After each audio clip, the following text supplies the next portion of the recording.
இந்த creator chess வச்சு comedy பண்ணி வீடியோஸ் போடுவாரு. இன்ஸ்டால எனக்கு ஒரு மெசேஜ். இவரு டெய்லி vlogs போடுவாரு. வணக்கம் நண்பர்களே. அண்ட் இவரு ஸ்டோரி டெல்லிங் வீடியோஸ் போடுறாரு. ஆனா இவங்களோட வீடியோஸ்லாம் மில்லியன்ஸ் ஆஃப் வியூஸ் வரதுக்கு ஒரே ஒரு காமன் ரீசன் தான் இருக்கு. அதான் மியூசிக். ஜஸ்ட் 7 டேஸ்ல வீடியோ எடிட்டிங் லேர்ன் பண்றதுல இன்னைக்கு டே 5. இன்னைக்கு மியூசிக்கை பத்தி பார்க்க போறோம். எக்ஸாம்பிளுக்கு இப்போ இந்த கிரியேட்டரோட மியூசிக்கை கவனிங்க. அதுக்கப்புறம் அந்த பாப்பாவோட அம்மா வந்து என் கூட உட்காந்து விளையாண்டுட்டு இருந்தாங்க. அவங்க டிஸ்ட்ரிக்ட் பிளேயரா. அவங்க வந்து ஒரு ஃபர்ஸ்ட் 15 ஃபன்னியா பேசும்போது மியூசிக் கோஃபியா இருக்கா. இருக்கும்போது இதுமாதிரி சொல்றாங்க, இந்த மாதிரி பாப்பாவுக்கு வந்து உங்களை தெரியும், உங்க போட்டோ எடுத்து காமிச்சா கூஃபி அப்படின்னு சொல்லுவாங்க. இப்போ அதே கிரியேட்டர் கொஞ்சம் சோகமா பேசும்போது அந்த கூஃபியான மியூசிக் சோகமா சேஞ்ச் ஆகிறத நோட் பண்ணீங்களா? இப்போ இந்த கிரியேட்டரோட வீடியோஸை கவனிங்க. 240 நாள்ல 230 நாள் தொடர்ந்து போஸ்ட் பண்ணியிருக்கான். அண்ட் இந்த ஜேர்னில இவன் நிறைய ஹாப்பி மூமெண்ட்ஸ் இருந்தாலும் நிறைய கஷ்டமான மூமெண்ட்ஸ் எல்லாம் தாண்டி தான் வந்திருக்கான். நிறைய டைம் பேச கூட யாருமே இல்லை. இப்போ இந்த வீடியோவில் விஷுவலா கிடைக்கிற எமோஷனை விட அந்த மியூசிக் கொடுக்குற எமோஷன் தான் நமக்கு ரொம்ப இம்பாக்ட்ஃபுல்லா இருக்கும். அந்த எமோஷன் தான் அந்த கிரியேட்டர் கூட நம்ம டீப்பா கனெக்ட் ஆகிறதுக்கும் நம்ம எம்பத்தைஸ் பண்றதுக்கும் முக்கியமான ரீசனா இருக்கு. மியூசிக்னா ஜஸ்ட் பேக்ரவுண்ட்ல பிளே ஆகிற சாங் மட்டும் இல்லை, அதுதான் பார்க்குற ஆடியன்ஸோட எமோஷனை கிரியேட் பண்ணுது. நீங்க ட்ரெண்டிங்கான மியூசிக் தான் யூஸ் பண்ற அவசியம் கிடையாது.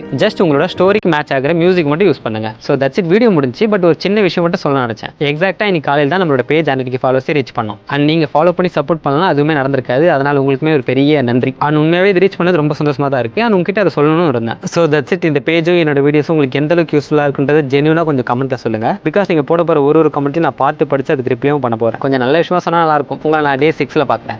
The greatest man in history அவர் பேர் இடம் முடிச்சிருக்கு.